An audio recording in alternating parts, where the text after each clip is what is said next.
Saksine piyayi sak menten katahe kok iso. Ayu neraka, elek swarga. Kok kowe Bocah Fitri kuwi ayu apa elek? Rene yo kowe, ndang ngetok rene lho. Nah, lho aku tak pengen roh rai dagelan sing ingah-ingi piye ngono. Nggih. Mbok liyane kuwi to Pak. Kae lho bagiamu kae lho. Tunas tebu kae lho. Ngono diopeni. Gak karo gitu. Ora, iki sing kene ya kene, wis kalah dhisik kok iso. Ngono. Mbok tambah 50.000 tak ijol iki ya. Lho. Kok tak Wah, Pak Klitik. Badhe tindak pundi Pak Klitik? Masyaallah Pak Kangkong. Nggih. Menika sarimbit kalih Keng Garwa. Oh, kalih sinten? Bu Klitik. Tindak pundi? Badhe sowan wonten dalipun Pak Haji Rudi Bocah Fitri. Wah, mboten ngaten Pak Kluthuk. Dalem Pak Kangkong. Sae sehat Pak Kluthuk. Siap Pak Kangkong. Wah, tindak pundi Pak Kluthuk? Badhe teng pasar. Oh, kalih sinten? Kalih menika kalih Blu Kuduk menika. Kok iki lho Bu Klitik.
Kamera TikTok Jo.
menetep kabungan mana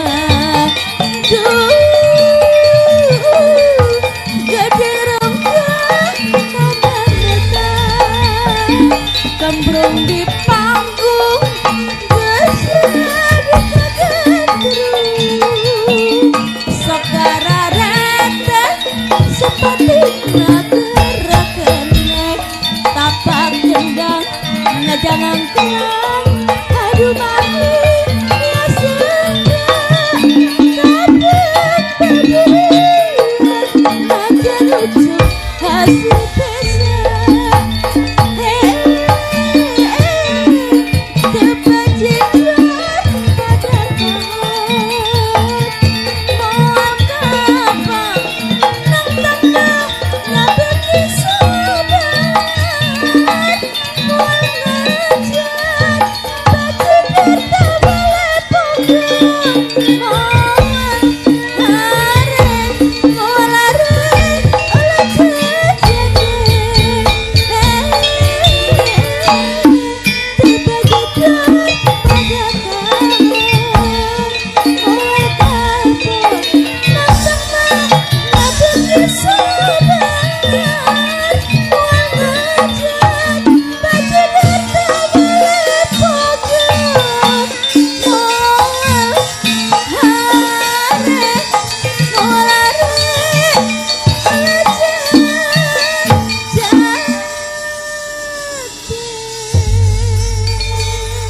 Hasbuna Allah wa ni'mal wakil ni'mal maula wa ni'mal nasir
Umbrasta bongkar lan nafsu sekelarku aja nganti keliru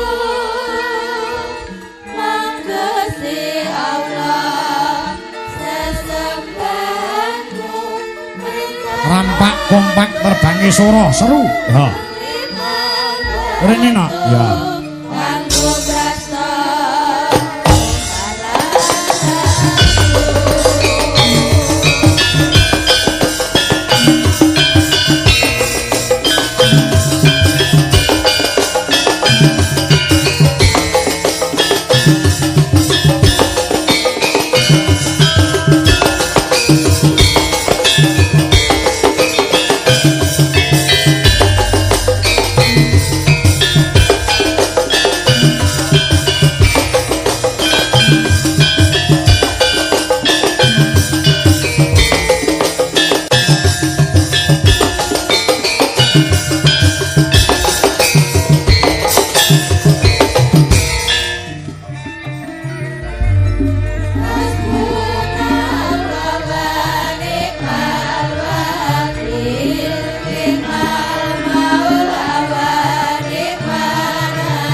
sesarengan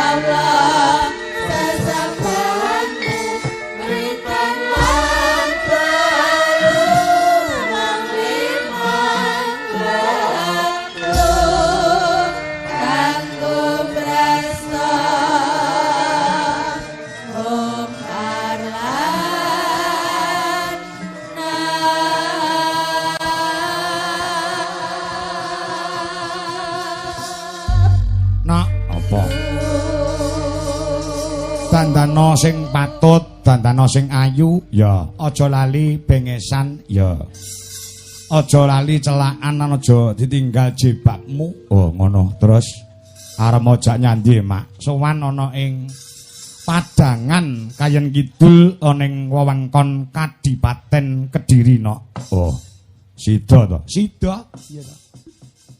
Sida. Tak kira nek ora sida. Lah sida. Ambak panjere iki mek 2.500. Iki panggah sida. Ngono ya yang iya.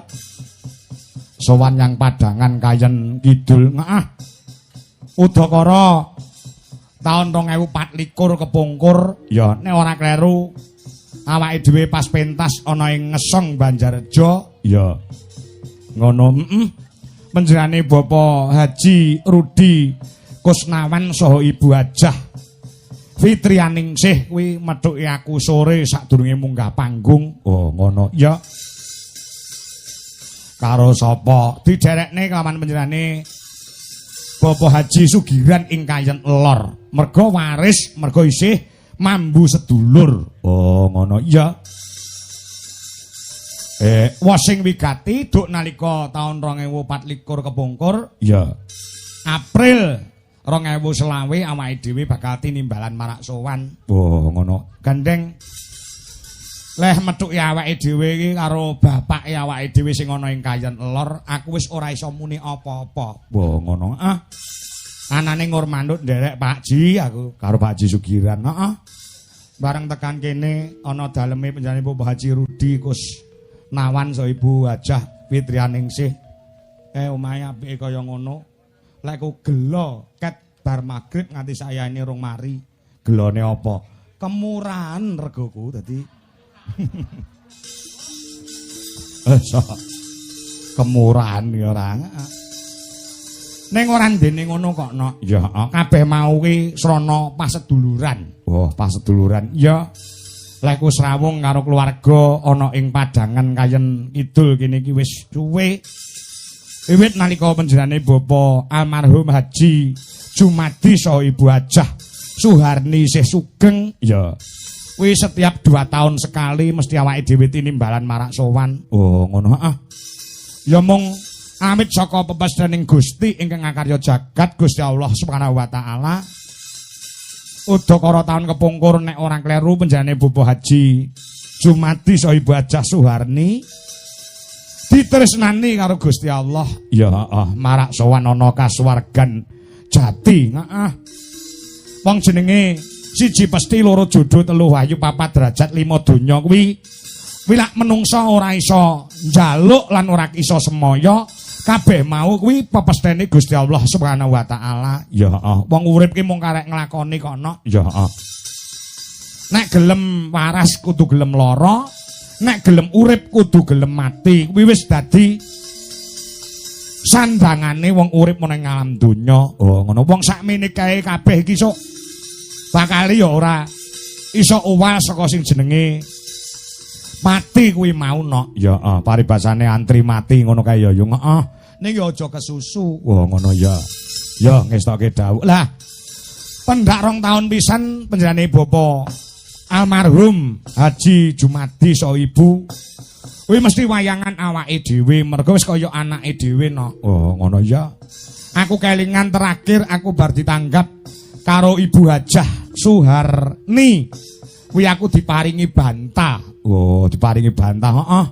Aku dhewe ora ngerti, aku dhewe ora tanggap. Oh ngono. Aku arep munggah panggungnya diparingi bantah karo panjenengane Bapak utawa Ibu Hajah Suharni Mas Kangko ketang tresna kula dhateng panjenengan iki kula paringi bantal. Lah sakyahene sing tak nggo lungguh iki bantal paringane panjenengane Bapak Jumadi saha Bapak Hajah Suharni. Oh ngono ya Yung. Iya. Tok nggo jimat pancen ya kaya ngono ora ngerti ya. Let beberapa bulan panjenengane wis ditresnani karo sing gawe urip. Oh ngono wis purna Kang Sarta wis rampung darmane urip ana ing alam donya. Lah wekasane para putra putrine panjenengane kang nerusake perjuangane. Oh ngono ya klebu panjenengane Bapak Haji Rudi Kusnawan lan putra putrine panjenengane Bapak Haji Jumadi almarhum saha Ibu Hajah Suharni panjenengane Ibu Hajah Fitrianingsih. Oh Bu Hajah Fitri ya sing nutukake. Oh ngono wis dadi wetu dadi tembung pokoke nutukne kersane bapak setiap 2 tahun pisan kuwi bakal nimbali awake dhewe dalange ya awake dhewe. Oh ngono rada suwe ya 2 tahun pisan. Adat iki setahun pisan ngono gen ora kesuwen. Oh ngono ya ya Yung ning manut wae kersane keluarga agung ana kene. Sing lugune di laksanane ana ing sasi April ya ning ada berbagai hal wekasane diundur. Oh diundur ya diundur ana ing tanggal 29 ya jane mau bengi no. Oh mau bengi ya mau bengi pas malam minggu. Oh gandeng bintang tamune iki lek malam minggu golek angel, ndak enek sing iso. Wis saka Percil, wis wit saka Andi TB Yuda. Terus Komet. Ya. Glok Klitik jok kluthuk. Nganti dagelan Mio iki ra iso. Oh, ngono ya. Ra iso kabeh wekasane rembugan keluarga diputuske awake dhewe kon mundur sewengi malam Senene. Oh, ngono. Jane mau bengi. Sik oke sing do kecilik rene kok, Nduk. Lah ndi wayangane kok peteng? Lah ya, ya Yung ora ngerti nek diundur bengi iki. Diundur bengi iki. Mongko, Nduk, malam Minggu ndek ingi kuwi. Tenan. Pomo aku ki gelem lan ora sportif. Malam Minggu ndek ingi bengi iki lho. Asline aku yo nganggur, Nduk, asline yo. Dadi akhirnya ning Jakarta. Ora ndene ngono, jane njaluk tanggal 29 utawa mau bengi. Ndalah panitia saka ing Pereng Mojogedang Karanganyar gelem tak jokke. Nuwun sewu Pak Lurah. Oh iki ya Pak Sriyanto ya monitor sing nanggap tanggal 28 kepungkur. Lek tanggal 29 mboten saged kula sampun dipun timbali dening panjenengane Bapak Haji Rudi saha Ibu Hajah Fitri wonten ing Padangan Kayen Kidul menawi kersa maju tanggal 28. Nyatane kono ya manut. Oh ngono tanggal 28 lah dalah. Awal apa jenenge November wingi Pak Giran telepon, Dik Kangko niki dagelane mboten enten sing iso. Mongko mrikono lek mboten dikai dagelan mboten remen, mboten rame. Lah pripun to Pak Haji? Diundur tanggal 30. Bongko ora wae. Iya ya. Ning ora dadi boyo pengopong, ora dadi boyo pengopong wis lek wis dulur kaya keluarga ning kene iki awake dhewe wis ora perhitungan kono. Saya-saya ana ing Padangan Kayen Kidul kene iki mung awake dhewe nutukne naluri, nutukne sejarahe panjenengane Bapak Haji Sukron Suwanda iki mbiyen nalika jek saumur awake dhewe iki kulino mrene kono. Oh ngono. Aku mau jagongan karo Pak DPR sing daleme tingkat kae mau. Sore mau sing duwe kandang sapi ning ngono kuwi lho. Wah, gedene kaya ngono. Ya. Ya Pak DPR ya rasa-rasan arep nanggap somben yo. Mbok ngono. Rasan-rasan meneh Pak Haji Sukron menika bapak jenengan Mas Kangko niku rumiyin pendakbian niku nggih teng Padangan mriki wayangan mawon. Lah ya. Ya ning awake dhewe saiki nutuke sejarah marang panjenengane Bapak Haji Sukron Suwanda apa wis ora iso ndalang? Ijek iso. Mbah Kakung Sukron Suwanda, bapak-bapak para pinisepuh Mbah Kung Sukron Suwanda sakniki alhamdulillah dipun paringi bagas waras sehat. Sempat gerah nalika semono sampun dipun usadani kawan putra-putra digolekne tombo ning Jawa Tengah ning Solo. Alhamdulillah wis waras, wis pulih, wis iso ndalang meneh. Oh, ngono ya. Ngono ya, kok mbok menawa Mbah Kakung sing kangen karo Mbah Sukron nggih saged nanggap. Oh, ngono ning apike mboten usah mawon, kula mawon sing ditanggap dadi. Pambemu. Lho, Mbah Kakung saiki ndalange ora ngepenke kok, Nduk. Apa ya? Iya. Nek jaman aku jek cilik mbiyen kemeragate. Tenan. Lah jenenge dalang laris iki Blitar wis ora enek sing ngalahane Mbah Sukron Suwanda. Ora enek ya ora enek. Kediri Tulungagung Malang Trenggalek dijajah kawan panjenengane Bapak Haji Sukron Suwanda nalika awake dhewe jek SD, jek SMP, jek SMA. Oh, ngono ya. Lah ketika awake dhewe wis mulai payu, mulai laris, bekasane panjenengane ya ora jenenge puwa-puwa ki ora. Oh, ngono wis sing laris gen anak-anakku. Aku tak terima ngaji. Oh, ngono dadi mubalek. Dadi mubalek. Ya Kak pengajian tekan ngendi-ngendi ora tau leren yo alhamdulillah. Pendonganipun para pinisepuh hadi sepuh ingkang mapan wonten ing mriki Mbah Sukron tasih pinaringan bagas kewarasan. Oh, ngono ya. Ya mbok menawa iki ya monitor ana dalem. Pancen kaya ngono nok. Ya iki acarane apa nek ngono? Iki acarane tutup giling nok. Oh, tutup giling. Nyiras pantes njurung pandonga dumateng panjenengane Bapak almarhum Haji Jumadi saha Ibu Hajah Suharni. Ya, sehidup semati ya beliaunya berdua. Wis mapan ana ing kasuwargan jati, wis mesem ana ing kono, nyawang putra-putrane bisa mandiring pribadi. Para putra-putra wis iso nerusake marang sejarahe. Panjenengane Bapak Haji Jumadi saha Ibu Hajah Suharni. Iki dibuktikan bahwasannya bengi iki kelakon wayangan. Ya ngestoke dawuh yen ngono. Ditungakne muga-muga panjenengane Bapak Haji Jumadi saha Ibu Hajah Suharni pinaringa pangapura ing reh dosa lan keluputane nalika gesang ana ing alam padang. Diparingi kasuwargan kang sejati, swarga sing langgeng. Amin amin ya rabbal alamin. Ngono ya ya. Maka sing diarani wong sing wis seda kuwi sing ora pedhot, sing ora tugel perkara telu no. Perkara telu. Ya. Kula nalika piyayi dikubur ngono kae diganjel, lempung sing dibentuk kaya bal, kuwi diwastani gelu. Wong nek wis mati sing ora tugel perkara telu. Oh, ngono ya. Siji, amalin jariatin, ya ta? Amal jariah ketika hidup duwe lemah diwakofke kanggo papan pangibadah, insyaallah nadanto sing makafne lemah mau wis seda tetep entuk punjungan ganjaran ngenteng-entengi dosa. Oh, ngono ya.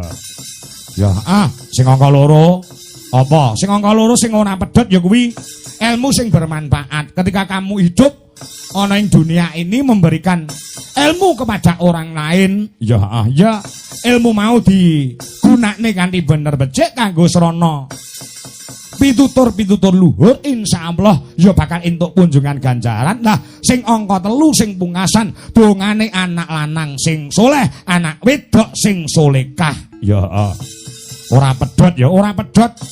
Waton para putra-putra bubar sembahyang, bubar salat, ya toh ndongakne kawan Bapak saha Ibu Jumadi, Robik Firly, wali-wali daya barakam huma, kamaro bayani sohiroh.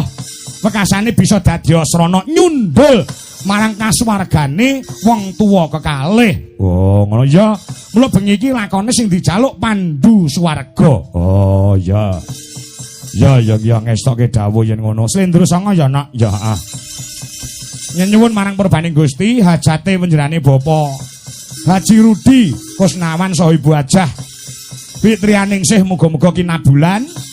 Panjenengane almarhum Bapak Haji Jumadi saha Ibu Hajah Suharni bisa manjing kasuwargan kang sejati swarga langgeng. Amin ya rabbal alamin. Donga bebarengan kinabulan kabeh hajate keluarga ana kene bagas waras sehat walafiat, panjang yuswane, lancar rezekine, sehat awake. Amin amin ya rabbal alamin. Ya Allahumma sholli wa sallim ala sayyidina. Yuk paranggono jumeneng sedaya.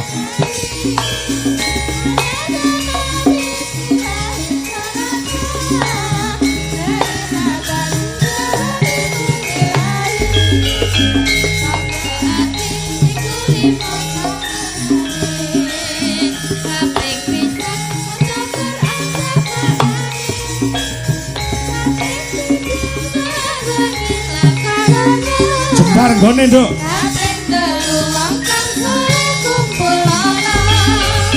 Kaping papat sejengira ingkang luwe.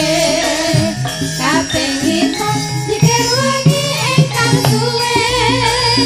Sakabehe sapa bisa ngakoni. Kental gamelan balungan. Sekar matu.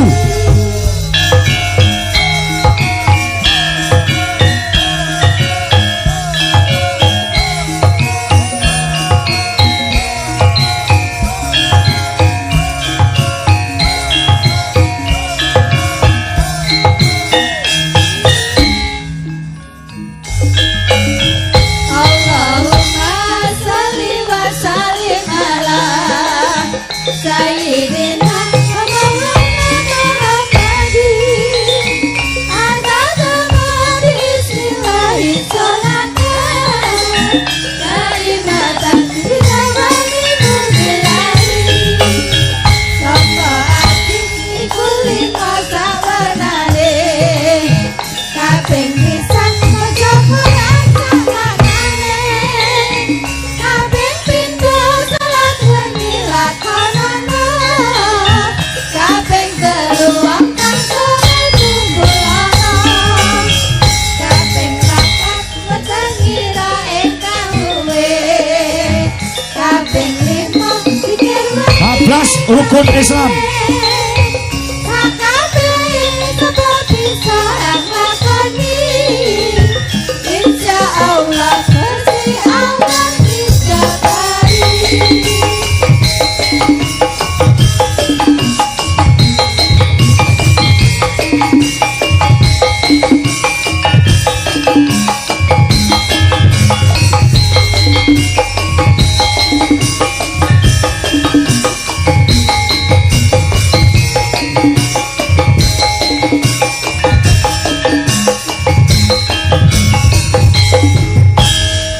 Rukun Islam cacahe ana 5.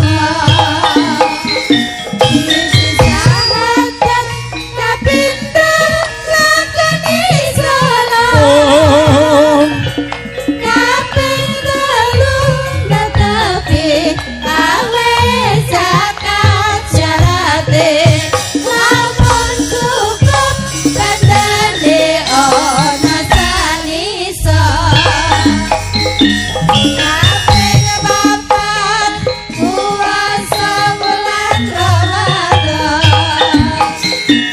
Munggah haji rukunkan kaping 5. Tindak makanane lamun wis cukup duwite. Waras awake uga mampu jaga anake. La ilaha illallah al-malikul hakul mubin Muhammadur Rasulullah. Pindho ya, Nak, ya. Salikul wazir amin. Tupak, tupak. La ilaha illallah al-malikul hakul mubin Muhammadur Rasulullah. Salikul wazir amin.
iya.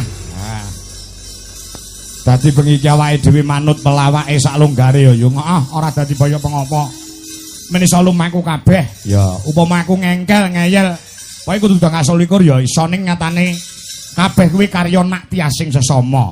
Sing nanggap ya men seneng, sing mirsani ya men terhibur. Oh ngono Ora saklek-saklek awake dhewe ora. Ora saklek-saklek lan ora angel-angelan. Oh, waton iso dileksanani iso ditindakne kanthi bener becik awake dhewe mung manut. Oh, ngono ya. Ngestoke dawuh, awake dhewe diatur jadwale karo bintang tamu ya ora mung iki tok kono. Ya, iya. Iya, heeh. Saya nek wis bintang tamu penanggap njaluk Niken Salindri. Wes. Ngono ya, iya. Mesti awake dhewe sing kalah karo anak wedok si Niken Salindri. Oh, ngono Contoh ya sasi ngarep kuwi jane tanggal 8. Ning tanggal 8 Niken ora iso diundur tanggal 9. Oh, ngono ya. Iya. Ning Pagu ya nek ora kleru. Ning Pagu Kediri. Oh, karo anak wedok si Niken Salindri. Oh, ngono ya ngestoke dawuh. Nggih, pokoke kula matur nuwun menjane Bapak Haji Rudi Kusnawan saha Ibu Hajah Fitrianingsih ya panjenengan sing neruske marang panjenengane Bapak Haji Jumadi saha Ibu ingkang tansah nguri-nguri kelawan budaya nyatane papane ya jembar papane ya bawira iya pokoke dilestarekne orang tahun sepisan ora apa-apa sing penting tetep nggelar wayang ya panjenengane almarhum kekalih men mesem oning kasuwargan Jati nyawang anak-anak itu ora lali nguri-nguri budaya ngiras pantes kirim donga marang sing wis ana swarga ya ngestoke dawuh ya genti bintang tamune aja awake dhewe ae sing ngomong ya ngono ya biasane njaluk ditabuhi musik jan luar biasa kita rup kuwi nganti kaya mumbul-mumbul ketiban lagu plong-plong-plong ki mau krono Mboten. Tapi ngono. Tembang nika njumboke raos penggalipun Bapak Haji Rudi. Heeh. So Ibu Hajah Fitri. Ibu Hajah Fitri kesanipun plong penggalihipun. Nggih. Plong ing manahipun. Saya dalem nika tutup giling. Dados plong sedaya panjangkahipun insyaallah dipun ijabahi dening Gusti Allah Subhanahu wa taala. Amin. Nggih Mas. Alhamdulillah. Mak Canggih Yulimbo. Damel anu dalem. Nggih. Panjenengan pun banyak. Wit wau kula ruwokke nika kok. Lah piye? Masa lek dalange monoton ora nek banyolane ya penontonnya ora iso guyu. Ampun melih kok dalang, ampun melih kok nggen payang, nggen campur sari. Pengaosan mawon sakniki kedah wonten suasana-suasana humoris. Nggih. Mula masyarakat Jawa Timur sudah terbukti tidak mau diajak untuk berpikir tapi harus kita ajak selalu bahagia. Mula tepuk tangan untuk wonten ing masyarakat dalem nika. Nggih, luar biasa. Selalu bahagia. Nganti sing nonton tekan buri ngono lho Mas. Wah, biasa mriki nek sing ndelok rame kula ora gumun Mas. Sebabe wong ora bayar kok. Nek bayar mesti ning niate sing kanggo dalem lak nyenengne wong akeh. Niki sing iso diarani inama a'malu biniat. Artinya niatipun Bapak Haji Rudi sak keluarga berbagi kebahagiaan dan berbagi kesenangan. Betul. Mula wong ki nek sugih ya aja malih, yen penak ya aja ndangak, sugih bondo aja pamer dodo. Selalu utamakan silaturahmi karena silaturahmi akan mendekatkan rezeki Allahumma. Amin. Niki Mas.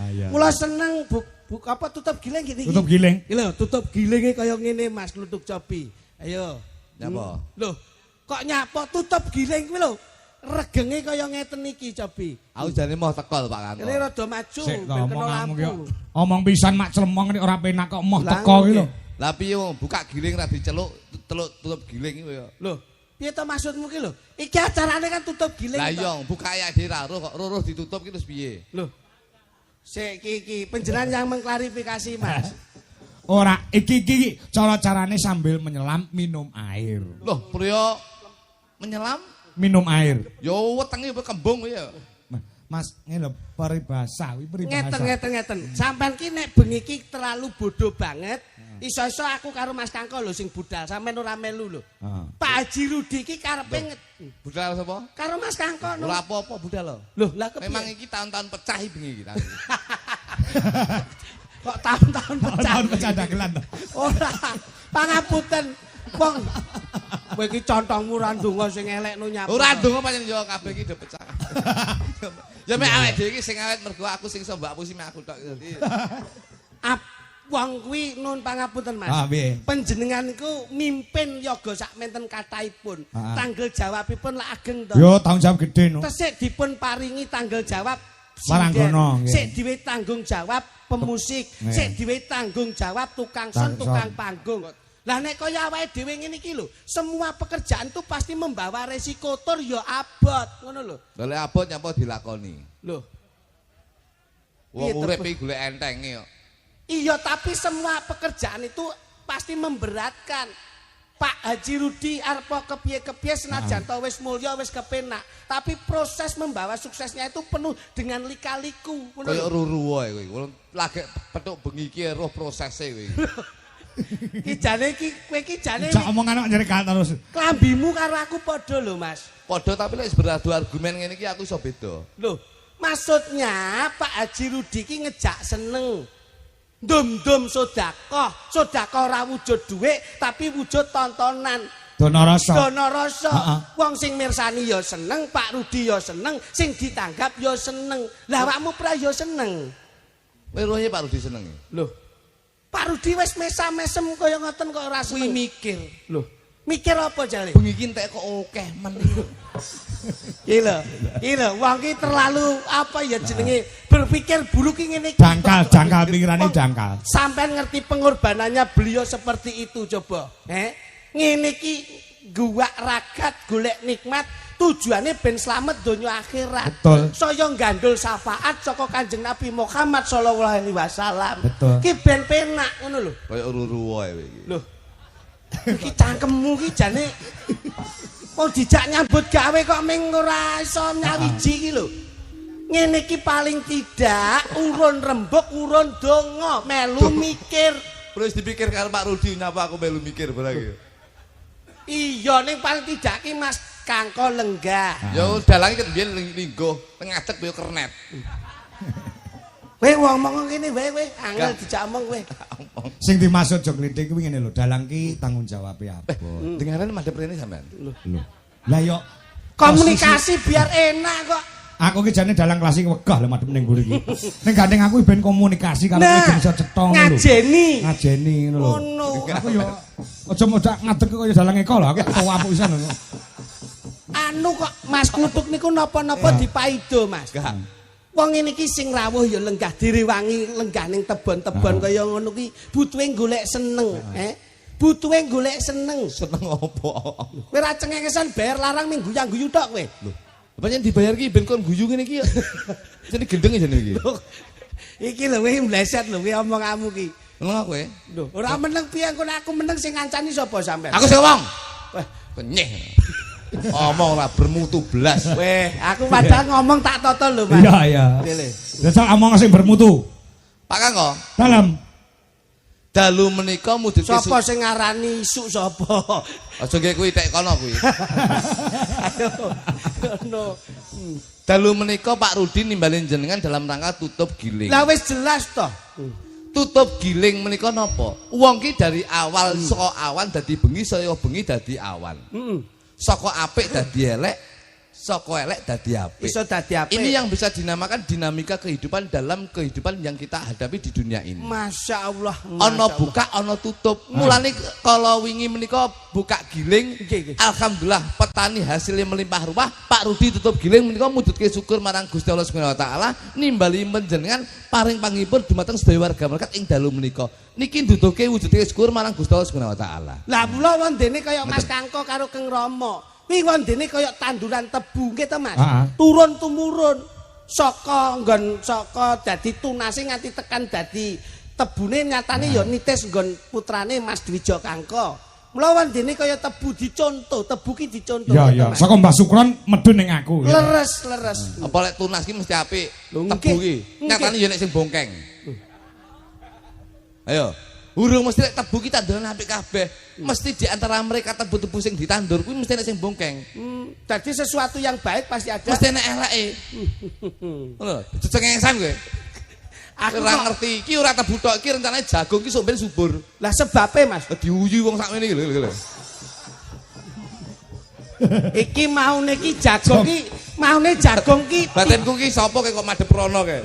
Penot wayange ning kene kok madhep rono kok nguyuh dipeke. Lah mulane iki sing diarani jagung bertongkol dua. Ya iki kowe ra mudeng kok ngono diomongi ra percaya. Kene tak kandhani. Pangapunten Mas Kang. Ya. Masyarakat ingkang lenggah dalu menika mboten ngirangi rasa hormat para kepemerintahan Forkopincam lenggah. Nggih. Wonten Bapak TNI Polri nggih lenggah. Kepala desa yang dikasih Polri. Pak Juwanto, Pak Lurah ya rawuh. Berarti ini salah satu bentuk serawungnya Pak Haji Rudi itu hebat. Kok kowe ngomongnya aku karo Pak Rudi lho. Pak Rudi karo aku padha-padha petani tebu. Masa? Aku ya petani tebu. Loh, lah kok ora omong kowe? Nandur tebu ki 3 ning ngarep omahku. Tebu karo pring kuning ki tak tandingan.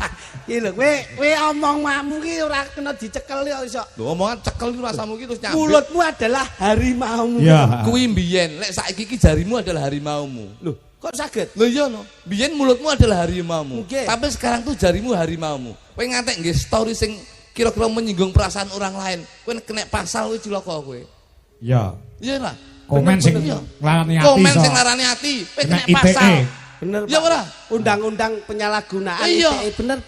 Jadi duduk mulutmu harimaumu dulu. Sekarang itu adalah jarimu harimaumu. Nek lak ajining diri saka lati. Kuwi mbiyen. Urung mesti sing mbokne kuwi. Lah apa iya? Ajining diri Saka lati. berarti lek dirine latine apik, Dirine jati dirine ya mesti apik. kowe roh bupatimu. Bupatimu Ngerti? sapa? Pasgiri Sanjoko. Bupati Ponorogo lho kuwi. Latine apik, janjine apik, nyatane ya kecekel KPK.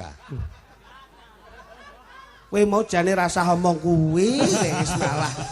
Kok ngendi-ngendi kok kowe iki kok. Iya ora? Iya nek Urung mesti. Urung mesti, kabeh urung mesti ya. Urung mesti. Dadi lati ki aja didelok saka jati diri. Jati diri. Hati-hati lho kowe lek. nek lak sinambung to kuwi. Sinambung piye? Mergo ajining diri saka lati lak gumantung saka ajining raga gumantung saka Busana. Nah, iki gandengane. Lah iku lho. Ajining Raga Raga saka busana. saiki iki sing gampang ngapus iki klambi sing apik-apik. Sing jas-jasan. Sepaton, gilap. Terus Ajining raga saka busana. berarti lek busanane apik Mesti tumindake ya apik. urung mesti nyatane sing korupsi kae lho. Nggih jas. Ayo. Nggih sepatu gilap. Heeh. Tas kalor ngidul ya bermerek. Sing Iya. ngomong sapa? Mbak Ajeng iki ragane kaya ngono. Ketoke sing dadi provokatore demo pati iki to ketoke. Ya, nek tapi ki ya bener. Lah nggih. Tapi sing nganggo apik-apik ora mungkin nganggo jaket Honda. Nah, urung mesti. Urung mesti. Dadi wong ki aja ndelok saka pakaiane, tapi delok saka perilakunya. Ora disawang saka njabane. Tapi jerone dalam bahasa Inggris mengatakan don't look from the but look from the outside, but look from the outside. Don't look from it. Don't look from the outside, but look from in the heart. Kuwe. Jangan melihat dari sisi luarnya, tapi lihatlah dari dalam Iki hatinya. lho. Awakmu tak akoni secara pemikiranmu Loh, jenius. iya lho. Kudu berpikir ki kaya ngono. Berarti pepatah mengatakan dulu ki urung karuan diterapne saiki. Saiki bener, Bos. Ngono lho. Lungono. Ya. Ya anggrek. Berarti urung mesti yen Mbah Sukron nitis gan putrane njur padha karo wong tuane urung. Urung mesti ya? mesti. Enak apa? Lah kan wawan ora ceblok saka adoh saka wite. Betul. Heeh, ya. Berarti wawan Ora ceblok adoh saka wite. urung mesti. Lek gondol codot kaya adoh kawite. Ayo. Ya ora? Jadi pepatah dhisik kok Salah, Pak. Kan- Urung mesti diterapne iki bener. kacang mongso ninggalo lanjaran. Kacang Mongso ninggalo lanjaran. urung mesti. Lah lek kacang iki digondol Garuda. Yo ninggal anjaran yo. Kae lak nggon sponsor kae Tapi kan realita. Oh iya, Bos. Maksudnya nandur kuwi ngunduh ngono lho. Urung mesti, Pak. Lho kok iso ora mesti? Lah lek nandur terus cukul pangan wereng apa yo ngunduh yo. Iki pepatah wong Jawa lho. Wong nandur ngunduh utang nyaur. Urung mesti tangga ki utang malah minggat. Ngene lho, tembunge sing indah nggon pendidikan ki enek. Apa? Guru kencing berdiri, murid kencing berlari kuwi padha. Aku temokno nggih sing nggih pepatah kuwi tak tapukane lambene iki. Lho, salahe apa? Guru Kencing berdiri. Kowe pepatah sing diskriminasi. Kok saged? Guru kencing berdiri, Murid kencing berlari. padahal guru ki enek sing lanang enek sing wedok. Kowe tau tumon guru wedok nguyuh ngadeg. Lah ndeledek kok kene, ya. Mbok kowe ning ngesore ben iso kuyan raimu kuwi. Mun dijak omong iso kon ndi. Dadi rong mesti. Berakit-rakit dahulu berenang-renang ke tepian. Mula kaya Pak Haji Rudi itu bersakit-sakit dahulu, bersenang-senang kemudian kaya bengiki. Proses. Berakit-rakit Dahulu berenang-renang Ke tepian. bersakit-sakit dahulu Bersenang-senang. kemudian awake dhewe iki flashback tahun 2020. Nggih. flashback apa? Tahun 2020 20. musim napa nika? Corona ta? Corona, Covid. Berakit-rakit dahulu. Sing lara ku lho do mati kabeh ya. Berarti Sing ora slamet ki sing sehat kabeh. Oh, Urung mesti Pak Kangko. urung mesti. Pak Kangko, Dalem. urung mesti. Iya ya. Lah apa kono ki apa ya wong ora cerdas napa? Lho tak duduhi ngene iki. Lah saiki nek Pak Haji Rudi karepe ngeten iki napa jale? Ya wayangan lho, mosok ngene tahlilan. Lho. Iya wayangan ning mujudke syukur. Syukur kowe roh kowe syukur. Syukur ki ya nikmat sing dilakoni yo dibagikan. Dalam bentuk apa kuwi? Bentuk sosial dalam bentuk materi bisa, bentuk doa bisa, secara fisik ya bisa. Kuwi tindakan. Tapi nun sewu, dengan riset penelitian saya di tahun 2025, bulan November tahun 2025 tanggal 10. Loh, Saya sudah mengadakan riset penelitian wong sing syukure gede karo wong sing ora seneng bersyukur. lemu tuku riset ning ndi pasar ndi? Riset matamu kuwi. Riset Ki penelitian. Penelitian. Dadi sing neliti ki aku dhewe. Aja tak mongi. Nyapa gandeng barang. Wong mau karo aku ya sajak gething kok kowe kok. Kowe tak dudoi. Kene ngono. Kowe kata kemaki. Piye lemu neliti piye coba? Wong ki syukur lan orane iki jangan dilihat dari tindakannya. Dari segi apa? Segi fisik. Tapi lek ngomong tindakan, saya bisa menekankan wong lanang kuwi syukure gede. Dan saya bisa meyakinkan wong lanang kuwi 99,9% kuwi besok malah cadangannya swarga, Mas. Oh, wong lanang Swarga. Mergo wong lanang dadi presiden rumah tangga, duwe tanggung jawab nyambut gawe isuk nganti bengi, bengi nganti isuk dienggo murakapi keluarga. Itu tanggung jawab Presiden presiden wong rumah lanang. tangga. Tapi lek wong wedok itu ada 2 kriteria. Oh, contohnya Mas. Nun sewu, wong wedok sing ayu ki malah besok cadangane neraka, Pak. Sik. Kowe ra ngeden-ngedeni lho. Bojomu barang yo mbok dandani ayu no. Pancen arepe tak cemplung niku lho kuwi. Iki rawe nak iki omongane iki. Sik, ana tembak iso nggelar iso ngguluh. Nek ayu, Neraka, Pak. nek elek, Swarga. Karena apa? Nun sewu. Penelitian saya, wong ayu ki mujudke wong sing kurang syukur, pinaringane saka Gusti Kang Arya Jagat Gusti Allah Subhanahu wa taala. Dijupuk saka ngendi? Wong wis diwehi rambut apik emak bakung, sakala sik kurang trimo sik disemir abang. Ora manut kodrat. Ora manut kodrat. Kurang trimo. Nggih. Ya ora? Nggih. Kuwi cilaka kuwi. Ki nggon rambut. Rambut. Bojoku ndek tiru-tiru yan. Ya disemir. Malah semir ijo. Loh, Delalah ketutnya aku pas main ning lapangan ndek ngletak.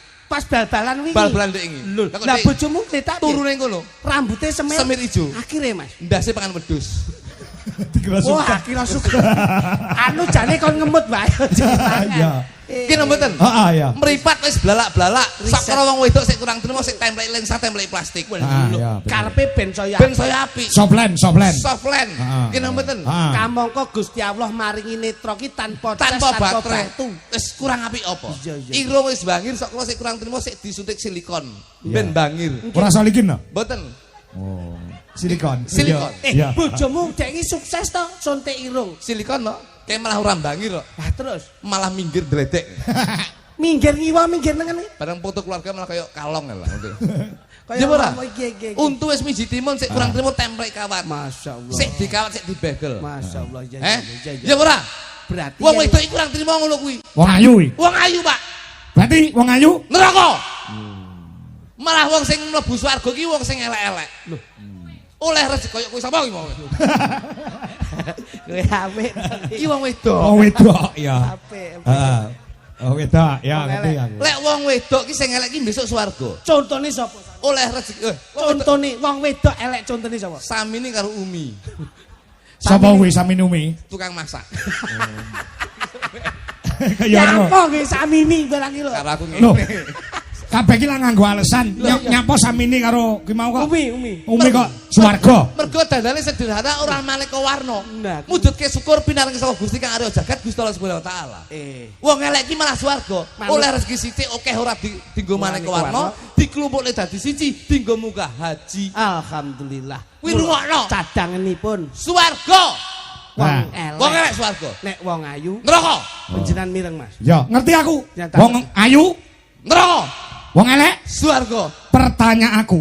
Lek tekok sing angel iman-iman utek lek mikir Pak Kangko. Ayu, wong ayu, Neraka. neraka, elek. Swarga. Saiki pertanyaane. Lho, Pak. Jagung bakarane lho ya. Nggih, Apa kuwi? tanggung perkarane. Heeh. Purwodadi kutane. Ya, adoh kuwi. Aduh. Ora aja guyang-guyu, iki pitakonku tenanan lho. Bisa tak gondeli tembungmu lho ya. Nggih ya Pak Kangko. Heeh. Sing ayu neraka. Nggih. Sing elek swarga. Takonku Bang Sulono kanthi bener becik. Ibu Hajah Fitri Aningsih sing duwe gawe iki ayu wae elek. Wong enek lho, wong enek. Mas Kangko. Apa? Aku gak melu-melu mergo bengi iki pengen lunas aku. Wis Munio selesaino dhewe kuwi.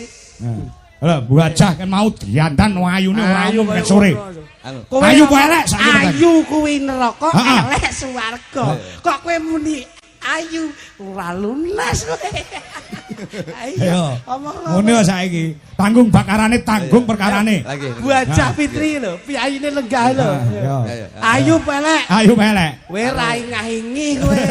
Ayo langsung diadepi. Anu liyane kuwi lho. Ora iso, pertanyaan kuwi lho ora kena dijabut. Sekali metu wis. Pada pertanyaan pasti ada jawaban. Lah ya. Seksine piyai sak menten katahe kok iso. Iya, kenyata. Ayu neraka, elek swarga. Kok kowe Bu Hajah Fitri kuwi ayu apa elek? rene kowe, ndang etok rene lho. Nah, lho aku tak pengen roh rai dagelan sing ingah-ingi piye ngono. Anu Nggih. mbok liyane kuwi to Pak Kangko. Ora iso. Ngono. Ora iso. Ayo, garwane Pak Rudi itu asmane sinten? Ayo Bu Fitri, Bu. Nah, menurutmu Pyai Putri apa Pyai Kakung? Wedok. Ayu pelek. Ya ora mesti ya kadang ayu kadang elek. Iki jawaban sing pilih-pilih konsisten iki. ki ra konsisten. Ora konsisten. Ayu apa pelek karek milih to? Anu ayu. Ayu. Berarti lek ayu neraka. Kowe ngelokne sing domah neraka. Anu Pak Kangko nyun sewu klarifikasi niki. Mari bekasi piye? Jane neraka, tapi sarene Mbak Fitri menika tresno karo Pak Rudi, terus tutup giling nyenengne wong akeh nanggap wayang nimbalin jenengan terus jenengan nyeluk kula kalih kritik, akhirnya nyenengne wong akeh akhirnya swarga ngono lho. Berarti nerakane mung dilu. Anu nerakane mek diluk tok ngono lho. Dadi nerakane diwakilne bojomu ya. Cangkemmu. Aku ra melu-melu kok iso mbok ketutke. Diluk wakil. Diluk lho. Aku ra Neraka kok wakilan. Lah mbok kowe budal sik kok iso mangsamu. Mosok bojomu ra gelem diluk tok. Dak, mangsane. Diluk tok. Ngene iki lho, pangapunten Mas. Iya. Panjenengan lak renan penggalih, seneng tok. Seneng. Barokahipun rejeki ingkang tinampi panjenengan saking Pak Haji Rudi Bu Hajah Fitri, mangke dipun tampi keng garwa. Iya. Lajeng benjing dipun masak, gawe panganan dipangan sakmene mbane jur barokahi. Heeh. Duwike nggih mbayari yoga sinden tukang son panggung sesuk ditekke bojone barokahi meneh. Barokahi meneh. Sik dingge sangu anake, nggih jajan anake njajakne kancane sak sekolahan sik barokahi meneh. Lho kok sampean ki ora mudeng sosialnya Pak Haji Rudi ki kepiye? Kamu kok asmane wis Pak Haji Rudi lho. Secara sosialnya besar, sedekah lilahe ya apik. Wah dicontoh to. Kok roh? Loh, lah nyatane bengi iki ya sedekahan kok kaya ngene. tasakuran rumangsane piye kuwi iki? Asmane Pak Rudi ki apik ngono lho. Terus iki putrane putri iki cacah ana loro. Lho kuwi. Sok nek entuk jodoh mesti wayangan meneh. Ora mungkin ngejak iki yo. Lho sebabe? Ngelokke ayu kok. Ngono. Ayo. Pak Haji Rudi lek menurutmu wong Jawa gawe jawane kepiye? Roh ra kowe. Lho aku ora ngerti ayo sampeyan no. Ora roh. Syukur kayak dendam kok karo Aku sampean. lho ngene lho ra tekok mek ngene tok. Ora roh. Dendam kowe, ayo. Aku lek suwi-suwi joget ngene-ngene lho aku. Pak Rudi menika Rudi, nun sewu. Menika yen kula goleki menika pun dadi napa nggih sinergi kalih jenengan Mas Kangko. Kok iso? Pak Rudi niki lek kula tak tuk gaduk nun sewu nggih. Wong Jawa. Jajali cetha iki nek gawe mic iki sing banter. Iki lho, lagi lagi. Ngono jajal. Gen genah lek ngomong iki wigati lho iki. Oh iya entek. Iki ilmu tuwek, Pak. Ilmu tuwek. Saking tuweke ora tiba-tiba. Ora tiba-tiba ya wis. Sik kuat kok olahraga. Sik kuat. Wonge olahraga. Tuwek nabi Cina. Ya, muni. Pak Rudi menika wis pas mergo napa asmane Rudi. Wong Jawa menika kudu njawani. Terus? Wong Jawa ki aja jahat, wong Jawa ki aja jahil. Jawa Jawi Jiwi. Nggih. Loh, ora mudeng kok. Dagelan diperok lingguh. Aku tak ngematke sampean sik. Kaya wis. Kok nek ra iso lagi aku sing maju ngono lho. Nih. Dagelan sing nama asam urat iki. Lah wong iki ono lorone. Kakean iki ngono kuwi. Ayo slasah iki. Gunem ae iki. Gontak ganti. Takeme. Ya kene ndang muni. Gontak ganti ngadeg sejek ngono. Lho sing gonta ganti sapa wong karo sampean terus kok gonta ganti iki piye? Ganti liyane kok. Saiki mangke ditekoni pundi daleme tulung aku. Dadak omong kok ndi. Tulung. Iki kerja ora cengengesan iki. Ya tapi iki conten Mas iki. Nggih, nggih. Jejeg Aku kuwi. aku wong serius lho Mas, mbok kira ora serius. Prinsip iki penting. Happy wife, happy life. Wah. Happy wife, happy life. Apa kuwi? Bahagiakan istrimu, kedepannya keluarga akan lebih bahagia. Wingko katon kencana. Kencana katon wingko. Ayu mergo tresno. Tresno, beautiful because of love. Loh, jan bocah iki sekolahe mbiyen ning Inggris suwi ta? Suwi aku. Loh, ning kono pulaan apa? Betul kunci. Kunci apa, Mas? Kunci Inggris. Nggo kunci ndasmu. Ono. Pak Rudi menika teng Inggris. Menika pun suwi. Kowe ra ngono. Pak Rudi nang kene, ora nang Inggris. Omahe kene kok nang Inggris. Kowe iki ora fokus kok nek kerja. Wong Jawa. Wong Jawa kok wong Inggris gundulmu. Pak Rudi menika yen kula goleki. Inggris. Rudi ki ru ki ro. Apa sik jelaske iki apa ki? Mbok golek. Jawa. Loh, Jawa ki njikok saking pundi? Saka aksara Jawa. Oh, lah ini lho, Mas. Oh, ana to. Pak Rudi ki ru karo di. Nggih. Berarti lek Jawane ro karo do. Do. Berarti ro ki hana cara. Hana cara iki papat Sekawan. karo do. Hana cara do 6. 6. Papat karo 6, 10. papat karo 6, angkane Siji karo 0. jumlahe Siji. yen digoleki menika judu. Judune dadi alhamdulillah Pak Rudi menika wis ketemu judune jadi petani tebu dan alhamdulillah hasil dari tebu ini bisa mensejahterakan keluarga besarnya. Tepuk tangan untuk Pak Haji Rudi. Iya. Elok. Berarti apik ki? Ya, syukuran nimbali Mas Kangko. Mas Kangko ki kang ki ko ki ko. Oh, Ono Kangko cara kang ko. ki digawe ko. Kone tetep ko. Ko. Dadi hana cara ko 5 karo ko 5. 5, 10. 10 angkane Siji karo 0. berarti jumlahe Siji. jodoh. Wis temu jodone tutup giling syukuran nyenengne wong akeh nimbali Mas Kangko sing dadi dalange insyaallah warga masyarakat bisa terhibur semuanya. Bocah kok pintere. Wah, aku ki ra ngerti nek sampean duwe materi ki ra ngerti. Pak Rudi kuwi mau ro karo do ya. Kita lek Temune jodoh. Kita lek gonta-ganti we gampang haus ngene iki. Ya. Wong lanang. Alhamdulillah. Ya. Mas Kangko ko karo ko temune 10. 10, ya. Temune ya jodoh. Jodoh. Terus sing ditandur Sing ditandur tebu. tebu kita bu ki bo. Ana cara kodo to pitu karo bo. Ana cara kodo to sawala padha jaya maga bo. 18. 18. Pitu karo 18 selawe iki angkane 2 karo 5. jumlahe Itu. pitu yen digoleki jodoh rezeki pati jodoh. Loh. Jodone asile tebu Dingge nanggap Mas nanggap wayang nimbali Mas Kangko. Kangko.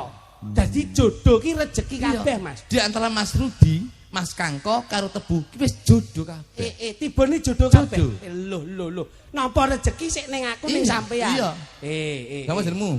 Klitik. Kritik kok karo to. Nggih. Hana caraka. Ko ki 5. Nggih. Karo tik kita. Hana caraka data. 5 karo 7 12. 12 angkane Siji kalih loro. yen dijumlah 3. jodoh rezeki pati. Lho. Dadi. Lah kok kene iki. Iki ramalan Jawa. Ah, ramalan Jawa layakno aja langkung mbok jak terus. Ya arepe nyimplah ngene aku. Lho iya, iki hati kowe nyambut. Dadi nek aku tibane 12 iya, 12 kok kalau siji karo loro jumlahe 3. Nggih. Yen dijumlah jodoh rezeki pati. Lah ki mau Pak Rudi jodoh, Mas Kangko jodoh, tiba tanduran tebu jodoh. Mergo wis chemistry. Lho, aku tiba Pati. Dadi hati-hati nyambut gawe kowe. lah mboten kula tok to, Mas. Sapa? Lah niki Kluthuk. lah kuwi Kluthuk iki kok karo to. Ko 5 to 7 Pitu. jumlahe 12 Rolas. siji karo loro jumlahe telu. pati jodoh rezeki. Dadi wis pas jodone Pak Kangko kalih Mas Rudi tiba rezeki aku kebagian. Lho, aku mau tiba apa, Mas? Pati. Kamu kok tilu ya? Jodoh rezeki pati. Lah sampean padha kluthuk iki. Lah kluthuk padha tibane ya telu. Lah iya rungokno. Piye jajal? Pati jodoh rezeki. Oh lah matane. Lah patine didhisikne ya, Mas. Layakno slamet kowe. Wah. Lho iki Jawa lho, iki ramalan Jawa lho. Sik. Piye Mas Jajal? Nek aku mau piye Jajal? Hah, Jodoh Rezeki rezeki pati. berarti keri nggih. Kari. Jodoh rezeki Rezeki pati pati. klitik. Lidik. Berarti pas kalih kodrate takdire Gusti Allah. Wong kuwi karek nglakoni urip, iya. golek jodoh. Ah. Nek wis temu jodone mesti nyantol rezekine. Rezeki, ah. Nek wis jodoh rezeki kuwi sanding, Ah. pati manut Gusti. Manut Gusti. Niki pripun, Wong? Heeh. Pati jodoh rezeki. Pati jodoh rezeki. Rezeki, ah. Wis rasah mbok arep-arep. Ngopo? Lah urung nampa jodoh ra nempu rezeki wis mati sik kok. Oh iya iki matine sik. Lah mati sik iki. Oh. Aku lak jodoh rezeki pati. Mula aku keri ngono lho. Tibake kleru aku mau. Iki lho wong nek keweden ya ngene iki. Tibake aku mau tibake padha jodoh rezeki pati. Lah mulecet kaya mbah. Kersanipun gayeng Mas. Iya. Pak Haji Rudi menika mengajak hiburan ini tidak harus formal. Nggih. Dados sekedar untuk napa nggih merefresh suasana. Iya. Mboten kersanipun kepenak. Iya. Kyai Kediri itu lunak. Lunak. Lagon nggih seneng, guyon nggih marem, lakon nggih gatekke. Mula kecakup sayanipun. Ngampil kalih napa setunggal? Lah monggo. Sampeyan apa pira? Sembarang. Oke, siap. Anu tak goleke sing rada anu cantik wae. Kene nduk. Ini nduk, sampeyan nduk. Kene. Iya. Kabeh. Cepada nelongso jamane, jaman rekoso. Urip pancen angel. Kudune ra usah ngomel, ati kudu tentrem. Nyambut gawe karo seneng. Ulat aja baten Yen dikongkon iya sing teman. Oh langsung tak duwetke wae. Kene nduk. Sisi loro. Oke no niki no. Oh karo Barekno. Kula tak milih sinden sing rodok penyakitan. Lah miket mau kemulan terus kok Mas. jane sinden po arepe antri cukur. Kok kono ya angin ngebes ra umume kok iso kene. Rek ayo rek mlaku-mlaku ning tunjungan. Rek ayo rek rame-rame bebarengan. Cah ayo cah sapa gelem melu aku. Cah ayo cah golek kenalan cah ayu. Yo kuwi apa to kuwi kok iso kae lho bagiamu kae lho tunas tebu kae lho ngono diopeni Gak karo iki. ora iki sing kene ya kene wis kalah dhisik kok iso ngono. Mbok tambah 50.000 tak ijol iki ya. Lho, kok tambah-tambah 50.000 rumangsamu kowe padake apa wae. Ayo kono diurusi dhewe. Kayak penyanyi dangdut ya. Gendang gelem ora? Iki galak ya, Cok. Pertama galak ning matnongku suwi Nyokot. Padak iki kowe. ora ngerti kok kowe mangkat. Oh iki gelem ora gelem ya kudu jodone dhewe-dhewe. Lah nggih, leres. Serasi. Anu ya serasi selaras dan seimbang. Nduk, besok nek awake duwe putra ya dijenengke kaya asmane Pak Rudi apik. Nggih. Rudi iki rukun dina-dinane. Mula usahane tebu tetep gawe bunga. Dadi awake dhewe rumah tangga sok anu ya nduk ya. Dijenengke anake anak sing berbau alam ya nduk ya. Paling tidak tole lawu ngono apik. Oh, gunung-gunung. Mungkin no jenengku Semeru ning Tias ya. Semeru ning Tias ngono. jeneng alam nduk ben rada beda. Ade sampean ndek anak jenenge Lahar Gunung Merapi. Panas nang kono nesu terus engko arek dhewe. Emosi terus kaya Pak Rangko. Ngono ya nduk ya. Iya, ngono ya. Ben apik ngono. Cak ayu ngene. Saya guru awakmu iki jane sehat wae kena anu iki bojoku nang lho. Iki bojoku ndek ngene nang saya bos. Apa? Duwe grup deh. Grup napa? Lek nang gone Jakarta nek trio maca. Terus enek trio libel. Terus enek penyanyi. Dua serigala. Dua serigala. Bojoku ndek tak bikin wah ini tak gaekne grup iki jenenge Sweet Urin. Oh, sweet urin apa Mas? Sweet Urin. Loh, Apa itu artinya? Sweet ki manis, urin ki kencing. Dadi kencing manis gitu. Weh rasem brono iki lho. Anu, pangapunten Mas Kanggo. Piye. Mawi penjan pirsani kados pundi? Dedeg piadekipun mawi kula sampun cecaketan ngeten pripun? Kaya serasi kaya Kamajaya karo Kamorate. Alhamdulillah. Iki lho, Nduk. Bagi Kadewa dan Dewi. Kumajaya karo Kumaratih sok nek kagungan putra dijenengne sapa Nduk? Sing wayang kira-kira duwe kawibawan, duwe kaningratan Nduk. Sapa Nduk? Coba kowe ngomong coba. Abimanyu. Abimanyu. Apik. Oh, Abimanyu. Anakmu sampeyan cara mbok jenenge wayang lu sapa Cahayu? Sapa? Jenenge wayang lu sapa? Siapa ya, Mas? Sing rodok sing apik sing gagah lho. Jenenge anu ya Anoman lu piye Anoman. Kaya pakne kok. Lah ya mirip kan anak. Ya mirip toh. Bener. Anoman kok kaya sampeyan to Kang Mas. Ya bapak iki munyuk lah mbok iki beruk. Asem blono kok. Padha eleke kok sombong. Apa-apa. Coba Nduk anu tak kepengin ngepenake nggon murungrung piye coba. Rung. Kembang. Bojo kula sumeh lho Mas. Sumeh piye? Angger arep ngomong guyu. Iya. Lek sumeh kalah karo bojoku iki lho. Bojoku iki ning omah guyu, ning dalan guyu, ning pasar guyu. Sumeh ta? Kentir kok dengenane. Maksane kok iso. Malah Coba. penak to nek. Velak. Apa to Kang? Apa-apa kena sing penting bawa. Bocah kok kaya. Pamit aku ya kena. Ya ning tawang ya kena. Bocah kok kaya ngene iki. Ning kuning ya kena. Apa to? Ayu nih ramjak ayu. Nanti kalau beda aku luntur. Long bedak 4 karo 5 mbok campur ya lek mlinthi. FIFA. Sayang kamu. Pamintaku. Sing lanang ya gedhe dhuwur lenjer kuning. Weh. Iki jane Sing wedok ya apa ngono. Mas? Kowe rene. Bagianmu aku. Iya. Nah. Nimasito asik. Dan luar biasa. Kamajaya, Kamorate. Nggih. Kamajaya, Kumudu. Dadi Awakmu komodo tadi pancen sampean kok ora lagi gampang melet, Mas. ya. Iki angger turu ngono.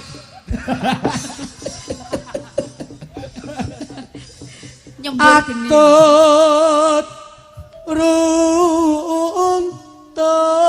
runtut tansah reruntungan diajeng Iya, Mas. ana surprise kanggo sampean. Apa kuwi? Sik ning kene wae tak pundhut kita. Surprise apa le? Aku dikei surprise. Kene. Surprise apa le? Tak pundhut Hadiah toh. iki limited edition. Wih, Iki saka Singapura Apik, asli. dari Singapura. Iya no. Iki kanggo Makasih sampean. sayang. Ya Allah, Makasih merek. ya. Sok nek awake dhewe lelungan gawe iki wae. Oh, Mereke iya, Charles sih. Saman wis tak wae surprise. Tas iki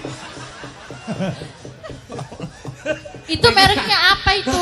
ini mereknya sedot. Karo Ini mereknya Hermes sih. mereknya Nde Sedotan. Wah, iki ora Harganya berapa itu? Aja didelok regane tapi proses pembuatannya. Oh gitu. Lah nek iki kulit asli to, Mas. Lho, iki Iki kulit asli. iso nggadah pitik ora. Iki kulit asli. Kulit asli Lah iki iki lek pengen asli, larang. lek pengen asli iki iso mben kulite kita klontok. Wah kaya Joro Sando. Terus diajeng terus. Balik nang gini mbaknya, Mbak. Ini tak betak. Ade, sangune arak bener. AM kuwi AM. Dadak maju ki ndak ben kena padangi. Apa to? Sini kamu. Ing sarina. Kesane kowe kok kayak nafsu banget karo aku to, Mas. Ya nafsu dong aku babis minum jamu kok. Jamu apa? Sorengat. Apa kuwi sorengat? Sore diombe besok jengat. Wong kae jengat-jengat. Jengat atine jengat tresnone. Oh, pilmu enek pira, Mas? Pilku loro. Lek ngombe. Su loro awan loro surure. Wah, Pak Klitik. Badhe tindak pundi Pak Klitik? Masyaallah Pak Kangkong. Nggih. Menika Sarimbit kalih Keng Garwa. Oh, kalih sinten? Bu Klitik. Tindak pundi? Badhe sowan wonten dalipun Pak Haji Rudi Bajah Fitri. Wah, mboten ngaten Pak Kluthuk. Dalem Pak Kangkong. Sae sehat Pak Kluthuk. Siap Pak Kangkong. Wah, tindak pundi Pak Kluthuk? Badhe teng pasar. Oh, kalih sinten? Kalih menika kalih blu kuduk menika. Kok iki lho Bu Klitik kok iso. Ya kan ya aku ya bojoku ya blu kuduk aja ya. Yo Turunan nyambit. Bisa kaya entut ngono jenenge. Aku mbok elek terus semua aku. Aku ngelek-ngelek. Mosok blu kutu. Ngelek-ngelek lambe ning atiku tetep tresno karo kowe Cahayu. Wis tak menengo. Wis tak menengo kowe. Menengo lek kanthi omak jotos kan lho ya. irungmu kok bangir banget to, Nduk. Janggutmu nyatis, irungmu nyatis, pipimu yo nyatis, bathukmu yo nyatis. Kabeh kok nyatis ki jane wong apa unta. Ora iso ngalem. Kok kabeh nyatis lho. Wong ki nek seneng. Seneng yo seneng tapi sing realita mosok kabeh nyatis lho. Malah kaya unta. Kuwi kono genti kowe ora. Nek motoku piye, Mas? Matamu ndrendok. Lah, untumu mbok kawat barang ta? Iya, ben modern. Cepoten-cepoten. Lah ngopo? Ndek iki mbok kat mau sambar mbledek. Lah kan ben modern. Tajak becek mangan kaku mah kewer-kewer. Kaya kebonan. Tembang untuk Ayo rodok ben ganti kono. Oh, aku pengen ngrungokne suaramu. Ada porine to? Yo sing lanang kasare. Sing lanang kasare kaya ngono ki ya ampun, ya ampun. Lah ya gak so sweet blas, Mas. Ora kaya ati yo, Nduk. Iki malah garapane penak kasar-kasar. Maksudnya anu, Apane? sayang. Sing wedok kaya tumpeng. Tumpeng matamu. Aku diece lho, sayang. Lah kok mburi kaya tumpeng. Iso ndi iso mblenek ngono lho. Iya nyenengke. Tumpang metune Tumpang lempeng. kowe. Wong ngene kaya berkat. Sayang kamu ridho enggak kalau aku nyanyi? Kenapa? Kamu ridho enggak kalau aku nyanyi? Loh, yo Ridho. Masa wedok jenenge Ridho? Ridho itu setuju. Setuju sayang, setuju. Kamu ridho enggak kalau aku nafas? Kamu ridho enggak kalau aku nafas? Ridho sayang. Kalau kamu enggak ridho, aku enggak nafas. Loh, alah mati yo. Oh, lah. Blesi sing lanang ra tegel. Lah iya. Wis sing lanang ra tegel. Kudune ngene. Jajal, kamu kayak ini. Kamu kayak ini coba kamu. Liyane. Sayang. Jangan sayang toh. Apa? Hani. Hani. Ayah. Ayah. Ayah. Nah. Ayah ridho enggak kalau aku tidur? Ridho tak kancani. Cangkem. Iki lho. Iki sing ditakon. Pasangane dhewe-dhewe kok. Aku lek krungu cah wedok sampe turu kudu ngancam. Aku takut. Kudu ngancam. Piye, Dik? Ayah. Dalem. Ayah ridho enggak kalau aku napas? Kalau kamu napas, ya aku enggak ridho. Loh, berarti pengen mati. Terus? Loh, tapi aku siap membantu untuk memberi napasmu. Lah ora tau sikatan jo gelem, Pak. Nyapa kok iso? Tak lain napas buatan. Untukmu pasangan. Ora tau sikatan nih, Kak. Yo, jajal banget sayang. Ing sarina. Ing sarina lan ngene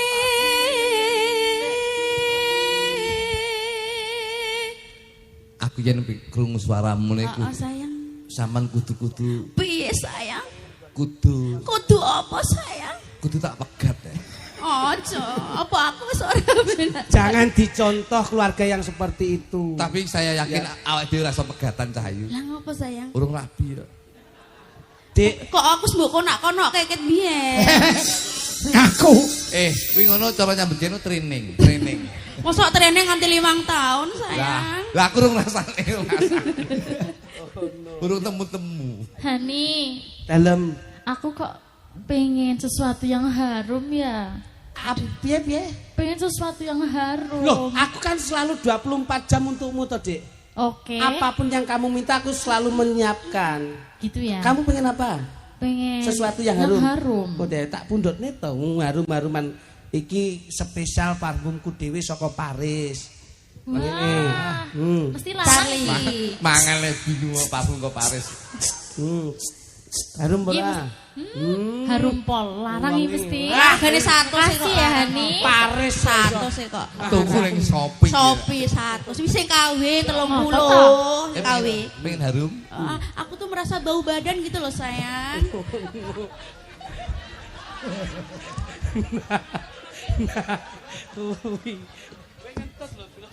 Mangap sithik. Wis tuwek iki gampang masuk angin. Iya bener. Terusno kuwi jele. Kok sio-sio? Ayo. Nanya. Tak kandhake pacarku lho kowe. Pacarmu ndi? Aku pindah iki wae aku mau karo kowe. Loh, Kene Yanto. Jangan maju. Jangan maju. Wis. Hei, selingkuh. tak Bojomu omongi. selingkuh. Aku sebagai adike, aku setuju karo iki. Mergo luwih ganteng iki timbang iki. Wis, ngono. Kene Yanto. Wah, Yanto. wah modele digandeng langsung. Langsung bayar. Dhuwure kok ya padha. Kok ya mencep barang lho. Kok ya cocok ya. Begitu mbok gandeng langsung bayar. Ngomong sarang ya. Sayang. Sangeyo. Tangane piye? Sangeyo. Ora iso ngene wong bijine jempol kabeh kok iki. Kamu duduk dulu Yanto. Tunggu aku ya. Nanti kalau aku bar tak sama kamu lagi. Iya. Terus Nduk. Ing sarina. Sarina. Wis. Wis mau. Sawengine wis apa urung? Wis kok. Oh, wis to. Datang Gimana sih kinggang. Hani? Datan kenggang Sara ambut Welas Lamun. Lah iya tak Lamun. nyawang Ada penyidam sari. nyawang aku takon welas sithik lho. Oh iya. Lamun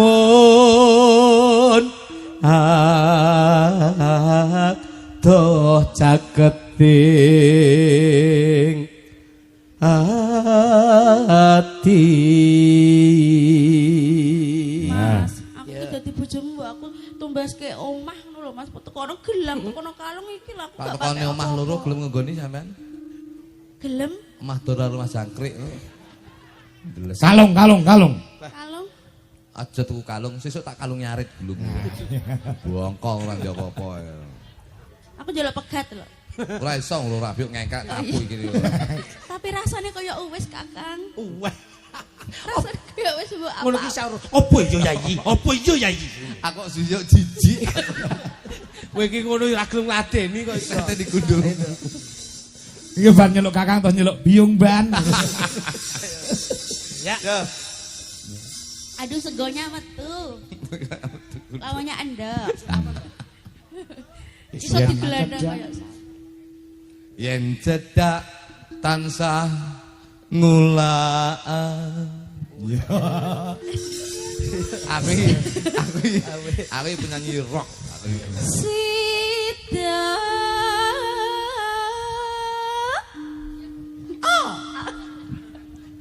Asih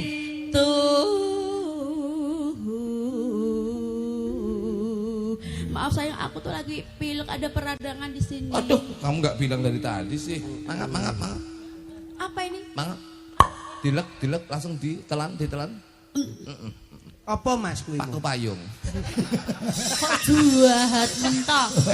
Kayak late kayak esbes. Ya. Hani aku kedinginan. Aduh mateng. Kuwi ya. Iso. Nek kuwi mulai teruntal-teruntul ae. Kowe iki aja bae to, Fang. Bojoku pengen melu kowe lho.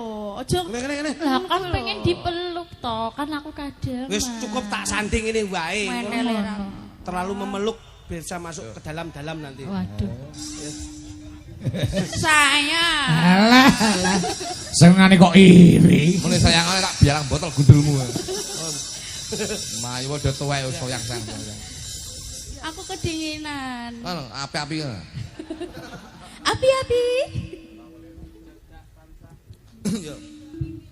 Pindo mimi. Ayo, Pak. Pindo mimi lan mintuno. Meneh, Pak. Ayo. Ayo bareng.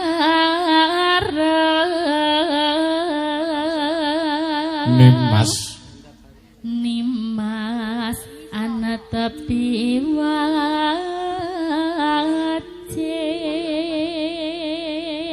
Ya. Sida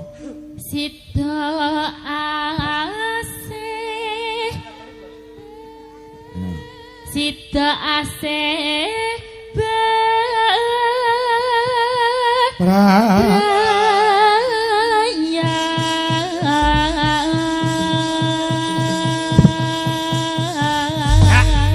Mas Kangko, Salam.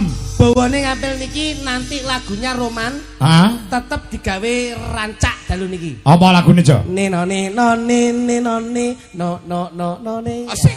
Wah, iki Yo, ya. yo. Oh, teklek kecemplung kalian to kuwi. Oke, oke. Oh. Aku yang ngadep. Kataku. Ya.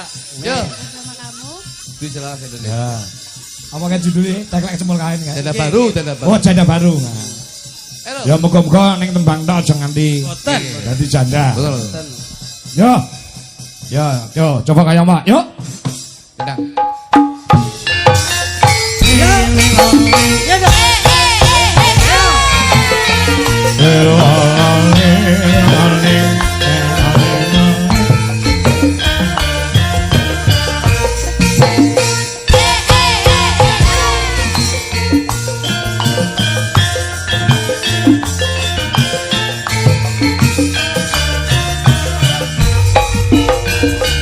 Deg-degan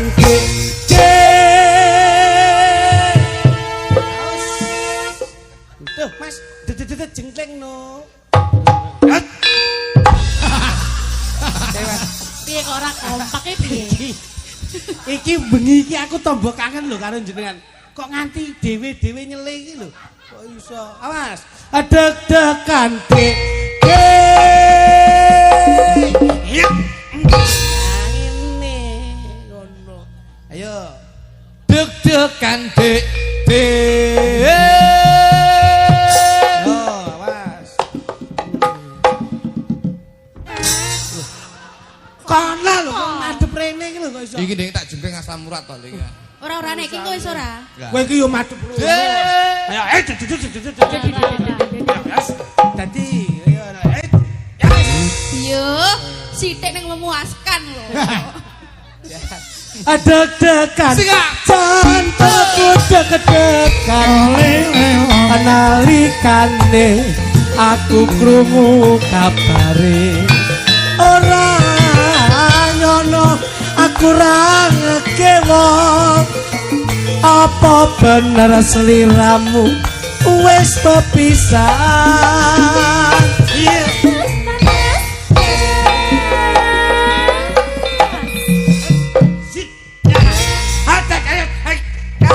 Satu, dua, tiga.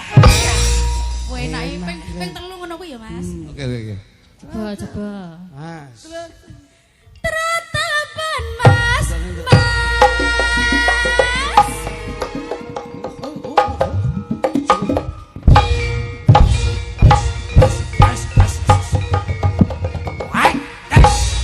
Sing wedok kok ora agresif blas. Alake iki lho. Lah nyapa? Sing jenggleng kene kolore pedhot iki lho.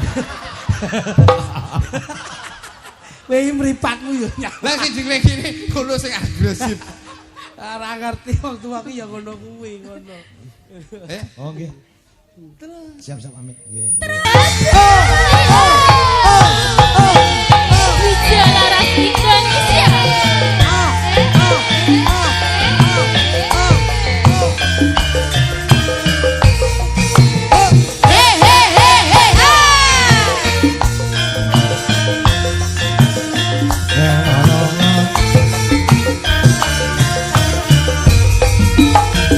Deg-degan dek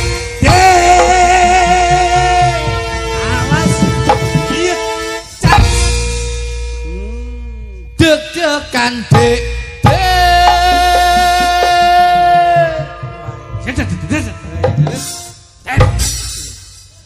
deg-degan hatiku deg-degan nalikane aku krungu kabare ora nono aku ra ngekemo apa bener siram wis bepisahan yo awas dok ayo ya awas gua iki waduh yes iki yo gelem mencolot ta ya salah enggak iya ternyata kayak goyang aku kayak Teratapan Mas.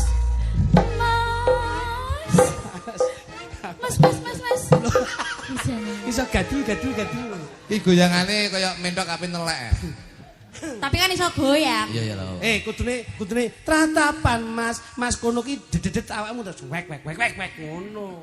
moh aku Lah ngopo? dadi bebek bahaya Lho, sing wedok ki bar tratapan mas kendangin dedet terus sing wedok ngene wek terus kowe sing lanang wek terus akhirnya wek mudul wis kewer ngono. Aku berarti dari belakang Nah, sini. ngono. Wek. Ayo tratapan. Kok nek nelek piye? malah timpal dhewe Kok timpal. Ya ngono kuwi ya sekata to kok iso. Ayo. Teratapan Mas. Ah, sedae nah.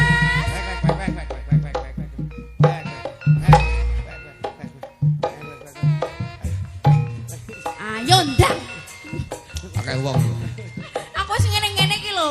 ya tak akeh wong lho nyapot to anu ning teban-teban diluk lho Apa ning suku-sukutan kono? gundulmu gatel kabeh metu ya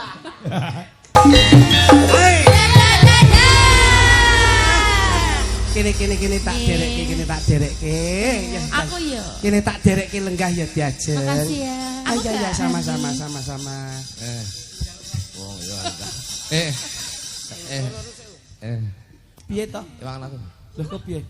Sik to, ben penakno lho. Garwamu ki ya ditutke kok iso. ben iki bojoke seruntul Kok suntal-suntul kok iso. Mas, Salam. kata sanget ingkang lenggahi dalu menika dari jajaran kepemerintahan Lenggah. Nggih. Pak Dewan, DPRD, Pak Juwanto Lenggah. Nggih, saking Partai Golkar. Mbak Lurah Pak Juwanto Mbak Lurah Juwanto. Nggih. Terus Pak Dewan Kuswanto nggih. Nggih. Juga terima kasih kanggo panjenengane Bapak Haji Sugiran. Amin. Sing ngebel awake dhewe berdua. Siap. Nah. Mas Joy kene pamundhut saka sing kagungan dalem. Dawuh dipun sampaikan, Mas. Saking panjenengane Ibu Hajah Fitri. Nyuwunaken garajakan Banyuwangi. Lah niki, kudu diaturke niki. Semaring ngartos 300.000 sembah nuwun. Gerajakan Banyuwangi. Amin. Juga banyak yang memonitor lumantar YouTube, Mas. Siap. Juga ada yang di TikTok ini di YouTube 3.500. Pasang mata juga. Nggih, Yang ada di TikTok Dwi Jolaras Indonesia mencapai 2.200 pasang mata. Sebaik-baiknya seniman, sesukses-suksesnya seniman, Ya. itu juga ada sinergitas dari konco-konco media sosial. Betul. Ngaten. Terus matur sembah nuwun kanca-kanca dari media sosial. Mlakune seniman niku sakniki pun didorong dengan teknologi, Mas. Betul. Kula sembah nuwun. Tadi iki pomo 5.000 muncul dikelompokne ning kene nggone wis ora muat. Wah, saestu. Iya. Anak wedok saka Jombang adoh si Puspita ya nyusul rene. Alhamdulillah. Yo, iki diaturke pamundhut spesial kagem jampi saya panjenengan Ibu Fitri. Gajah Fitri. Nggih. Nah, Banyuwangenan. Ayo Bu Dwi karo sapa jenenge Wiwi Ernawati. Ngene Mbak. Panas-panas laku ora nggawa payung sandale diseret lamaane mentung Surabaya geger fungsi ning Madiun Jakarta ayo rukun tetep merdeka panas-panas laku ora nggawa payung sandale diseret lamaane mentung Surabaya geger Madiun Jakarta yuk dirukun tetep merdeka.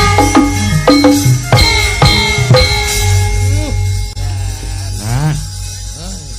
Spesial kanggo sing aku ngandalem. Saestu. Iki ana sinden namine Mbak Duwi. Memang Mbak Duwi.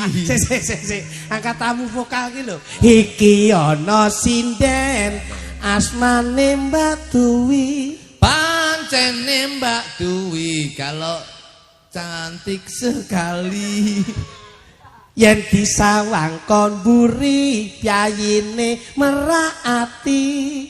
Kalau saya lihat beliaunya baik sekali. Iki ana sinden sing siji jenenge Wiwi. Ayo. Iki ana sinden sing siji jenenge Wiwi. Walaupun kecil saya lihat fisiknya cantik. Loh. Wi. Cantik. Iya. Sing siji gedhe, sing siji ketok cilik. Senajan cilik saben isuk lah tau cawi.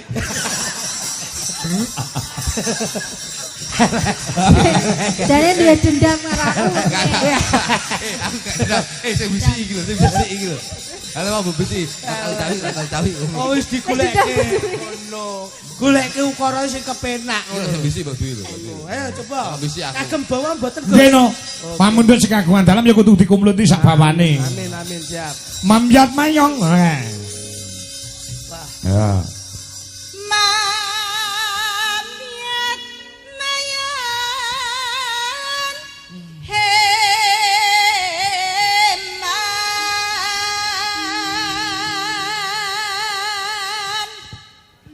Bu Dwi. Saya mau live TikTok terus besok. Suarane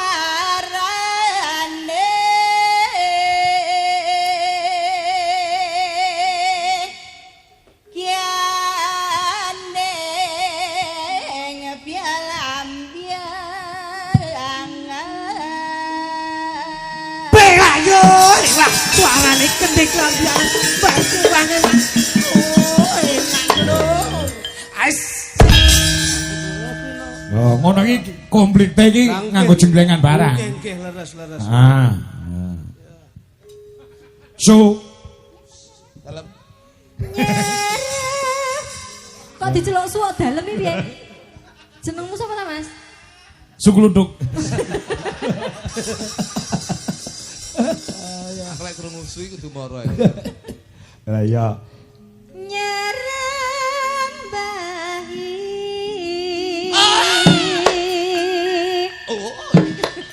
Wah, jangel ki ngene lho, rada dhuwur ngene. Inine simetris. Nah. Nah, apik. kaya leak lho. Nah, yo bener ngene. Mripate, tuk. Ngono. Sing obaki mripate tok.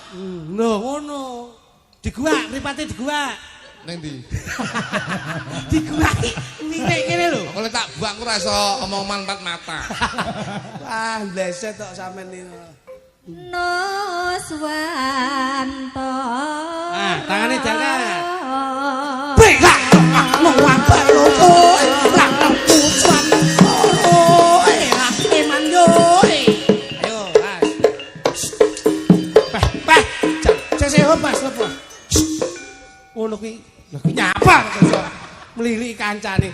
Ngene lho. Lho. Nah, ngono lho. Ora kok terus Iya piye. mlaku sik. Ayo Mas. Weh lah tuh. Ngono jajal. Ora cuy. Kowe nyeluk sapa ngono lho. Kowe. Ngono. Ayo yo jenengan yo. Tak contoni sik. Pianyi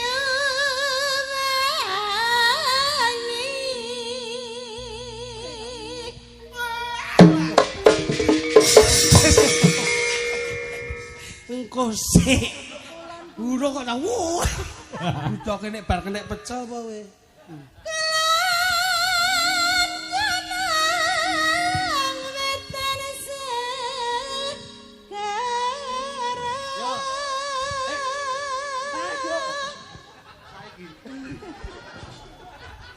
Nek tak mut gundulmu. Wong wis dikandani, iki nek wis rampung njur sampean bengok. Kita ya apik. Rampung bengok. Kita apik iki. Lah iya. Besok karo komet ya besok. Angel ram ki kok yo. Ayo beleno sing terakhir yo. Setan.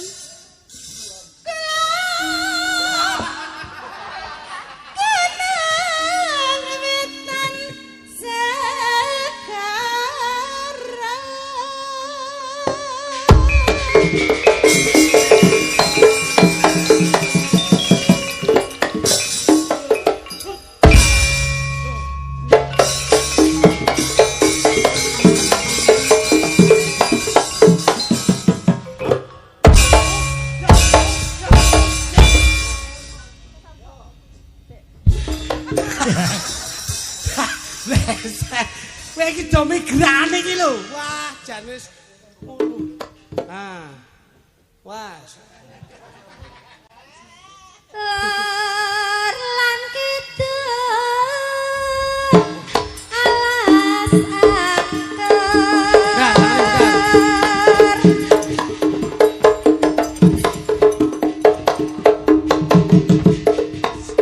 Mlayu lho. Ndang langsung mencolot lho. Ngene terus ndang langsung mencolot kok mubeng tok iki lho. Wah. Ngono. Kang Kaliviat Liviat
Bukan melakukan lawan dasmu. Loh, iki janger ki mesti lho, ngono kepenak. Wis mlaku lho. Terakhir engko bar iki kudu dernen lho iki. Angel saiki ngopeni daglan tuwek sitok kuwi. Susah sana kisah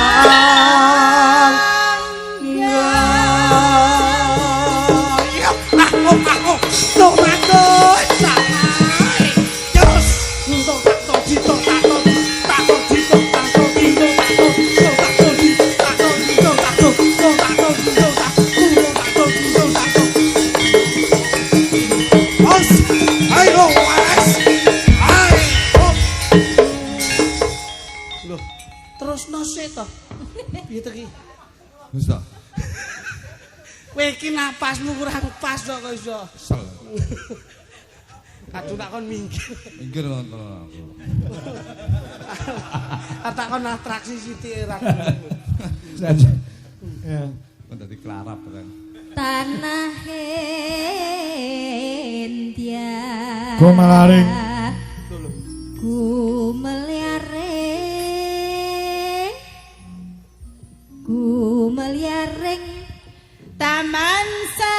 Nusantara gelambiangan gelambiangan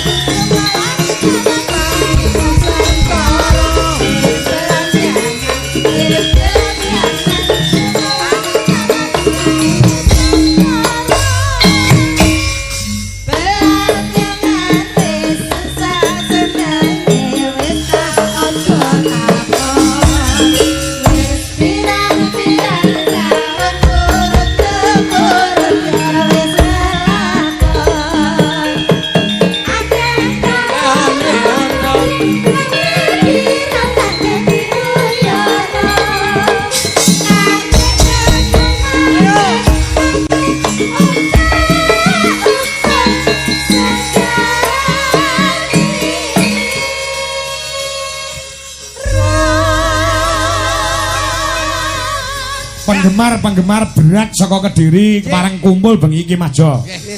Kalebet Mas Joko saking Kedung Malang Papar Kediri ya rawuh. Urung para kanca-kanca KPK komunitas penggemar Kangko juga hadir. Juga yang ada di streaming Mas Joko Pilang Kenceng Madiun. Nggih, Mbah nuwun monitor Mas Kangko. Mbah nuwun Mas Ngadinu Pondok Ungu ing wonten Jakarta ugi monitor. Lurahe Pereng Mojogedang Pak Suryanto ugi monitor uga. Lurahe ana ing Girirejo Mbak Gor Nganjuk ugi monitor Pak Lurah. Nggih. Kalian salam kagem KPK Mas. KPK napa? Komunitas Pecinta Klitik. Wah. Niki nggih gadah KPK. Nggih. Komunitas Pecinta Ketek. Juga ini Mas Ngadinu Pondok Ungu Jakarta ugi monitor. Alhamdulillah. Lan sedaya anak-anak kula ingkang wonten live streaming becik wonten ing TikTok, becik wonten ing YouTube. Nggih, pancen sedaya menika mlebet wonten ing becik ketitik ala ketara. Si Puspita malah kon Jombang rene uga Rahma, Numi, Nafisa, Birgita, Fani, ya, lan kabeh wae sugeng mirsani. Ya, gerajakan Banyuwangi yuk dados.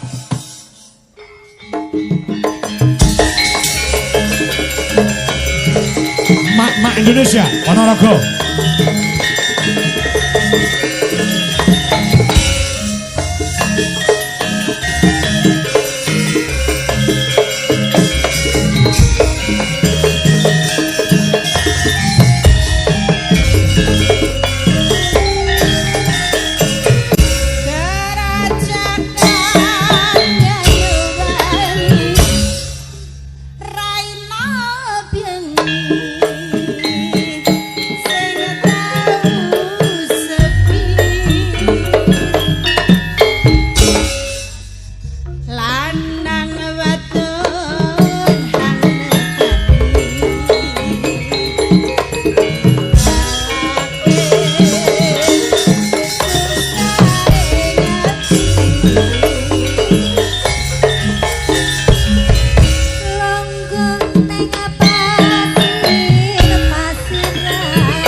Mas Tarno, Tania Jaya.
Indria, terima kasih.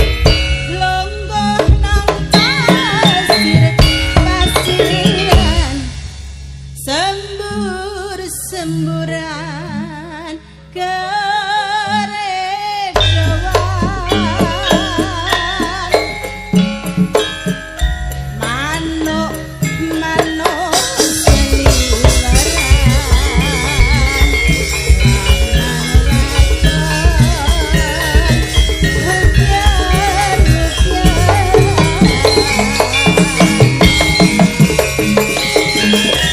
Andrisa, terima kasih. Mas Tarno, salam untuk Mas Klutuk. Nah.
Tasih kalih Mas Jo Kritik leres Mas Kang. Menika sing kula kerekne niki anu bintang-bintange Dwijo Laras Indonesia. Satu Mbak Mayang Anjarsari, dua Mbak Wanda Amara. Nah, pokoke nek sinden Deli urung enek cah loro iki urung komplit. Kirang adol nggih, kirang adol. Latihan bareng kok ditinggal mulih karo Wanda. Yoga-yoga ra semangat. Semangat. Terutama sing enong. Lah ya. Tahanis gak iso. Support musik cur. Apa ini tanom yang Ayo Mas Dono, berpacu dalam melodi musiknya Indonesia. Yo. Oke, you ready? Hey on. Hey on. Ha ha ha.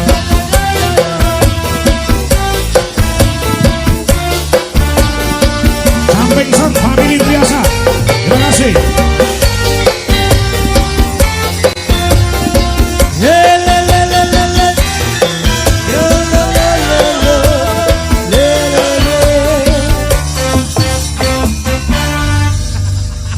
Iki dua karakter yang berbeda Mas Klinik Lodo. Antara Mayang karo Wanda ki beda karaktere. Karakteripun. Oleh Mayang niku kan kula ndereke jenengan to, Bos. Nek Wanda kan ya nembe niki. Kari-kari iki. Ning wis sepakat, wis sumpah arep melu Dwijo Laras Indonesia selamanya. Ngoten nggih. Sampean pun sepakat, Dik. Sumpah prasetyamu arepe tetep ngabdi nggon Dwijo Laras ya. Insyaallah. Padha karo aku ya tak adekke selawase ya. Tak adekke selawase wis to. Wis pegawan kotak, Nduk. Ya arep nyapa Ponorogo ya anu gitar ae. Kula nggih ngoten. Dua karakter yang berbeda. Nek Mayang kuwi wis kagungan garwa, nek Wanda ki masih perawan. Oh, malah sing cilik niki sing kagungan garwa. Wis SMP sampun manak pindho niku. Iya. Kita cilik kok haus. Kowe enak kok. Percaya ora? Beda karo Wanda. Wanda ki mun pengah. Jawaban bocah sing jujur ki ngono ki timbang tedeng aling-aling njur bloko suto wae. Biasanya sing menang-menang niki lho malah sing piye ning burine. Malah iki jinak-jinak merpati to, Nduk. Iki malah karakternya jinak-jinak merpati. Jadi jedeki ngadoh kan nggon peteng dekem ngene ya. Kuwi ya wis padha karo kuwi SD terus double. Ya ora to, Pak. Ora ya. Nek wis terbukti kok sing paling meneng dhewe iki siji paling nemen dhewe sing Dwijo Laras ki Burini. Dadi Masa ngeten iki. Burini iki mesti meneng ora nek sing ngambah. Masa Burini ajeng kenjenan nyanyi bokong semon. Ning bener lho Mas yo, penyemangate kanca-kanca Dwijo Laras iki Wanda. Wanda iki wae. Ora apa-apa, Nduk. Kanggo penyemangat, kanggo motivasi. Dalemu ndi, Nduk? Ndah. Kula ngawi. Oh, tak petuk aku ya. Ya Temu ndi? Oh alah, sindene Alek to, sindene Alek. Sindene Alek bae iso ngono. Tembangipun ngagem kagem musik ya. Saya ke musik no. Ora ditekoki belas ya kowe. Lah iya ngono ki jenenge klewa-klewa tok. Sing takoni sing perawan tok ngono ki kok ra ketang sithik diganggokke. Tapi tak tekoni piye awakmu kuwi wis kulino. Yo apa ngono kok. Tapi katipun Mas Doro, katipun tapi. Kene ya kene. Apa nduk maya apa? Wanda. Ini lagu ya. Tambahipun Puspita Pak. Puspita Nolo. Ah ya, Puspita Nolo. Rale piye rale? Rale piye ya? Bawa ngarep, Nduk, bawa ngarep.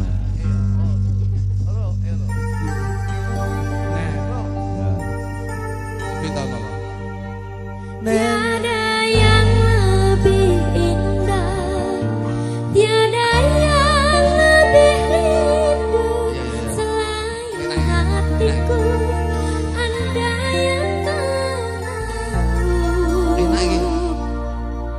Rembulan kang sumunar yang senitas nakang tuh tanana liya mengsira sayangku.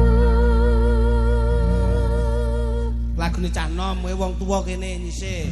Ya. Ora mudeng. Suarane yo sak warna. Sak warna, niku sak Niki- warna. Katoke mun sak ukuran. Ya ora. Gak gede Wanda. Heeh. Wanda Wanda ki SSA. Apik iki pindah gitu. Ya, gamelane kantor lho iki Puspita Nolo ya. Jadi kita gumyak, jadi kita gayeng. Monggo Mas Soro, yuk Puspita Nolo Mayang Fit Wanda Amara. Yuk. Asyik.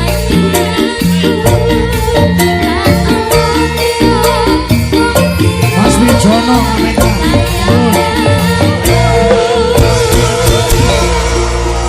Biasa. Wis komplit lagon, guyon, ya ta. Iki karek nutukne lakon Mas Jo. Leresipun ngaten Mas